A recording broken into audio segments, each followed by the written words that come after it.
Bonjour à tous et content de vous retrouver, j'espère que vous allez bien et nous revoilà donc dans cette nouvelle vidéo, comme toujours en format simple, sans montage, sans trucage, sans coupage.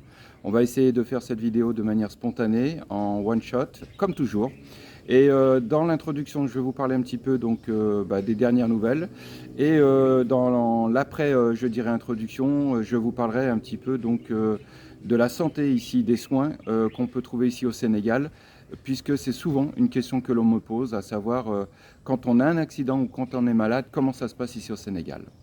Alors, suite à la dernière vidéo, donc, à l'heure d'aujourd'hui, nous avons des touristes qui viennent, mais il y a quand même une baisse, enfin du moins moi personnellement, à mon échelle, hein, je perçois une baisse au niveau de l'intensité. Je pense que beaucoup de personnes n'ont pas pu venir parce qu'ils ils avaient fait une réservation par la RAM, la Royal Air Maroc. D'ailleurs, j'ai reçu des messages dans ce sens-là, des gens qui me demandaient des précisions. Il y avait des gens qui avaient fait donc leur réservation dans un hôtel et qui devaient venir par la RAM. Et en fait, ce qu'ils m'expliquaient, c'est qu'ils étaient dans l'urgence de trouver un autre vol avec une autre compagnie parce que leurs frais d'hôtel ne seraient pas remboursés et que ça leur demandait, ça leur faisait un surcoût de 1000 euros. Donc c'est ce qu'ils me disaient. Ils me disaient, France, on n'a pas le choix. Ça nous fait un surcoût de 1000 euros. Mais si on ne prend pas des billets, si on ne vient pas, on ne se fera pas rembourser au niveau des hôtels. Donc les gens étaient bloqués. Je ne sais pas ce que sont devenus ces gens-là, s'ils ont pu venir. Et puis il me disait qu'en parallèle, toute la difficulté, ça allait être remboursé par la RAM. Et alors certains me disaient que ça s'était fait assez rapidement.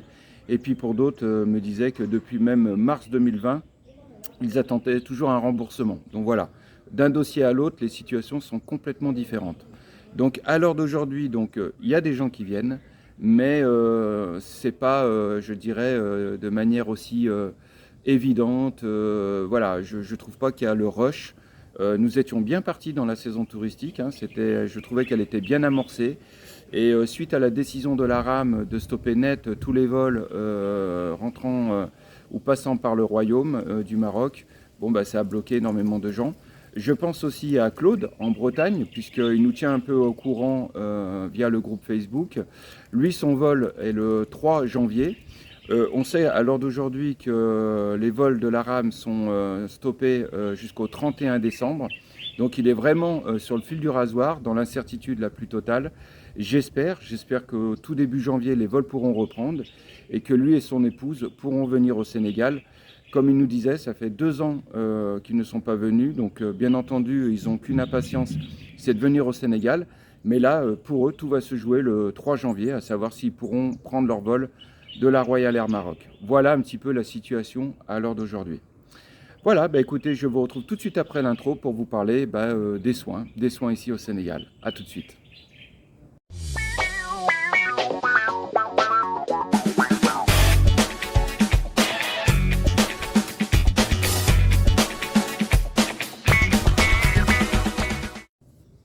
Voilà, donc on continue la vidéo. J'ai le chant des oiseaux derrière, une de mes places habituelles, fétiche, pas loin de mon bureau.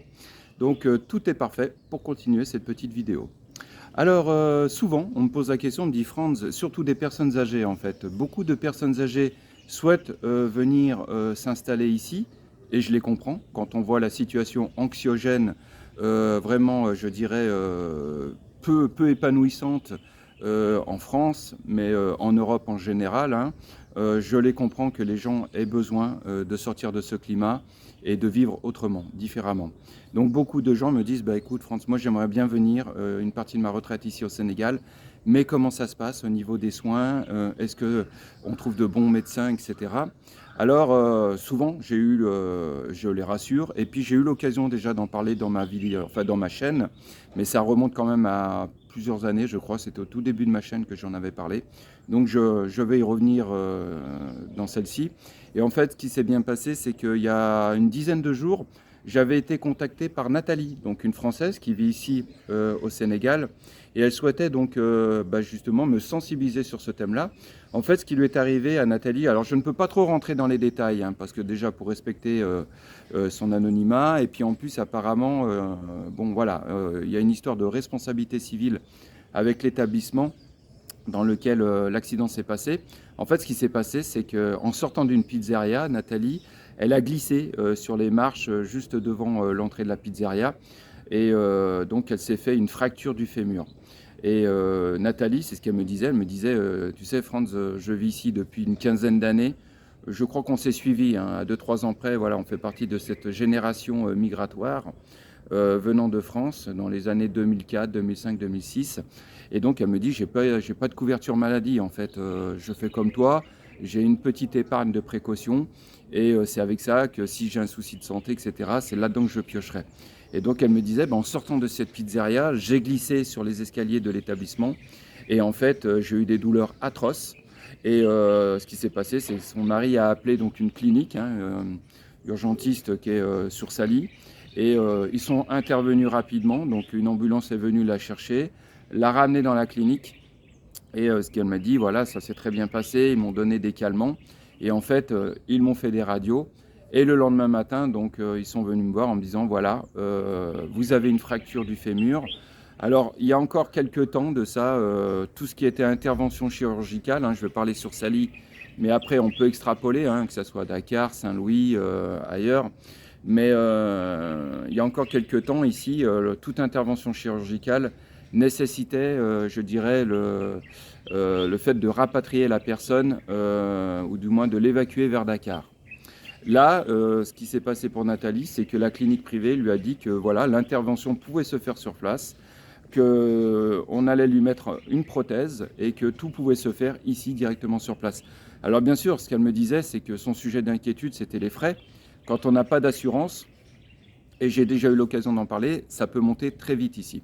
Donc elle me disait que la clinique avait été très à l'écoute de son souci et qu'en fait donc elle avait été opérée dans cette clinique, donc mise en place d'une broche avec l'hospitalisation, etc. Quelques jours de repos dans une chambre aménagée. Et ce que j'apprécie d'ailleurs, c'est sa transparence. Elle me disait, elle m'avait même montré donc le devis, hein.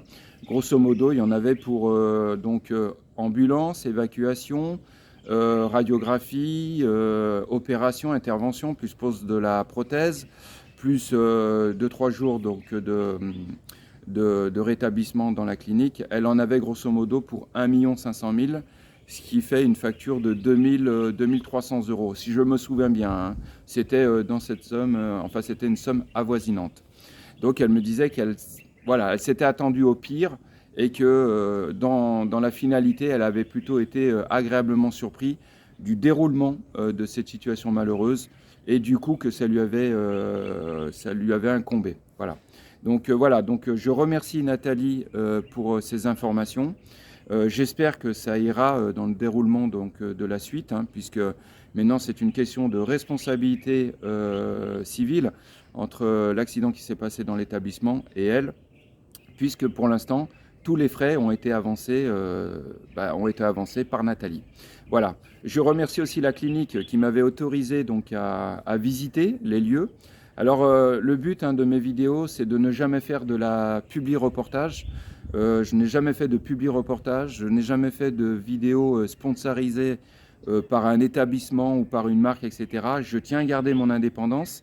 Donc, je les remercie. Voilà, donc ils m'ont permis de voir un petit peu donc j'ai pu voir le scanner, j'ai pu voir la salle de dialyse, j'ai pu voir le petit laboratoire d'analyse qu'ils ont, j'ai pu voir les chambres aménagées, donc je tiens à les remercier. Après, voilà, je vous invite chacun à aller consulter hein, les différentes cliniques privées qu'il y a sur Sally, ainsi que les centres de soins, etc. Je remercie Nathalie, je remercie cette clinique de m'avoir donné la possibilité de voir. Et c'est pour ça que j'en parle. Donc je tiens à rassurer les gens qui s'inquiètent. Sachez qu'à l'heure d'aujourd'hui au Sénégal, vous avez des très bons médecins, du bon matériel, performant, fiable, comme j'ai pu le voir, le scanner. Donc les gens peuvent être traités, soignés et surtout opérés s'il le faut sur place, comme sur Sally. Mais vous imaginez donc qu'à Dakar, c'est pareil au niveau infrastructure. Voilà, donc souvent j'entends les gens qui me disent mais comment ça se passe? Est-ce qu'on va être on va être rapatrié vers la France, c'est très cher, etc. Je pense qu'à l'heure d'aujourd'hui, un rapatriement vers la France pour les Français ou un rapatriement vers la Belgique ou vers l'Europe n'est pas requis, puisque vous pouvez très bien être soigné, opéré ici sur place. Donc voilà, je tiens à rassurer les personnes qui ont des problèmes de soins ou de santé ou qui s'inquiètent. Sachez qu'à l'heure d'aujourd'hui, ici au Sénégal, vous avez une multitude de cliniques, d'hôpitaux, de centres de soins. Je rappelle qu'il y a aussi des conventions qui ont été signées entre le Sénégal et les pays concernés par rapport au remboursement de frais. Par exemple, pour la France, il y a une convention qui a été signée au niveau de la sécurité sociale française et le gouvernement sénégalais, ce qui veut dire que si vous avez une couverture maladie, vous avez une carte vitale, quand vous venez ici, qu'il vous arrive un accident ou que vous avez besoin de consulter un médecin, sachez que vous avez simplement à donner votre carte vitale et qu'à partir de là, toutes les formalités, je dirais, de frais, de remboursement sont enclenchées. C'est arrivé il y a 2-3 ans de ça, j'ai amené une cliente qui avait fait un malaise quelques heures avant d'embarquer dans l'avion pour rentrer en France. Elle fait un malaise, on l'a amenée dans une clinique, dans la clinique d'ailleurs où a été soignée Nathalie. Et donc là, elle a dû avancer les frais. Elle a été remboursée dans un deuxième temps, mais dans un premier temps, elle avait dû rembourser les frais. Donc avancer les frais. Donc voilà, donc attendez-vous peut-être à devoir avancer des frais, mais sachez que dans un deuxième temps, ensuite, les formalités font que vous êtes remboursé par votre sécurité sociale. Voilà un petit peu ce que je pouvais vous dire et ou surtout vous rassurer. Au niveau des soins. Voilà. Alors c'est vrai que quand on a une assurance ou on a une couverture maladie, c'est rassurant. Après, pour les gens qui sont comme moi ou comme Nathalie, qui n'avons pas de couverture maladie ou d'assurance maladie, c'est vrai que soit on opte pour une épargne d'urgence. Je rappelle que nous ne sommes pas les seuls, que des millions de Sénégalais, pour parler du Sénégal, sont dans la même situation que nous et qui n'ont pas, eux, forcément les moyens d'engendrer ou de pouvoir se créer une épargne d'urgence. Donc voilà, je dirais, nous devons composer avec les moyens du bord, on doit composer. Et c'est vrai que voilà, c'est un souci, on doit faire attention, on doit être prudent. Mais peut-être ce qui nous rassure, c'est un peu comme Nathalie, c'est de se dire, voilà, si on doit se faire opérer, il y a quand même possibilité de le faire sur place et qu'un rapatriement vers l'Europe n'est pas l'obligation ou la condition sine qua non. Voilà ce que je pouvais vous dire dans cette vidéo. J'espère que ça vous aidera dans votre réflexion. Comme toujours, je survole les sujets, je ne peux pas les approfondir parce que sinon les vidéos seraient beaucoup plus longues. Je vous invite à aller sur le site de la Sécurité sociale en France avec les voyages à l'étranger. Je vous invite à consulter les différents centres de soins qu'il y a ici sur la Petite Côte, mais également à Dakar, les hôpitaux, je pense à l'hôpital principal, je pense aux cliniques privées, idem du côté de Saint-Louis, idem du côté de la Casamance. Ce qui est bien peut-être, c'est que lorsque vous préparez votre voyage, faites en sorte aussi d'avoir une liste des cliniques ou des médecins d'urgence qui sont proches de votre lieu. Comme ça, au moins, voilà, c'est pas pour autant qu'on doit avoir le mal ou d'être défaitiste, mais c'est simplement d'être précautionneux et d'être organisé dans sa méthode et dans ses vacances, se faire une liste des numéros d'urgence en cas de besoin. Voilà, écoutez, je vous remercie tous. Je remercie Nathalie qui m'avait donné toutes ces informations-là. Je lui souhaite un bon rétablissement.